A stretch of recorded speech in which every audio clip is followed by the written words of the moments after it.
и внешнеэкономических связей с позиции прогнозирования и предупреждения возможности их криминогенных последствий.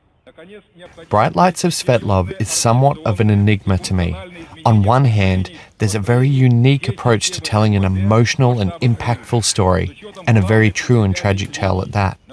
On the other hand, the way it is told is through finicky and tedious gameplay that will put off most players very early on in the game. Bright Lights of Svetlov is set in 1980s Soviet-era Ukraine, with the majority of the game played through the eyes of three family members who live in a block of apartments. The story is told through the perspective of a soldier reading their diaries, and slowly as you get to know the characters, a more sinister and dark story is unveiled. The game is played from a first-person perspective that rarely leaves the setting of the apartment you live in. There are letters and photos to discover and read, renovations to complete, and chores to be done. This is where I found the main problem of Bright Lights at Svetlov's rears its head. The gameplay, on the Switch at least, is tedious and frustrating, with fiddly controls that make the simplest of tasks, like flicking on a light switch, a battle. The limited game options mean you spend your time fumbling through the dark apartment, walking at a snail's pace, unable to find anything. Sometimes you spend your time frustratingly trying to press an elevator button, or mindlessly walk back and forth fetching items to install a light fitting. This slow burn made Bright Lights of Svetlov a slog to get through, and despite the game being able to be completed in an hour or so, that hour really dragged on.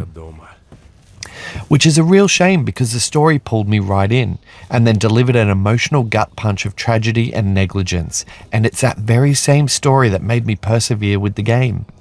The graphics are immersive and the game performance runs really well on the Switch console, but it's certainly held back by the smaller display size in handheld and the overly sensitive controls. This is where my review will become rather divisive, as I see other outlets and platforms award it with higher scores. So it may be up to you as a player to decide whether walking simulators are your cup of tea, and whether you might enjoy the game better on a different platform.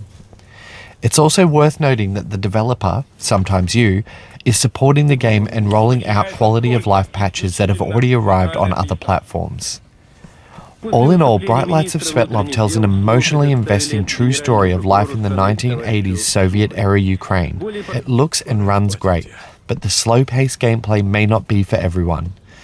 For those who do play it, you'll be treated to an engrossing story that will draw you in if you can look past the gameplay shortfalls.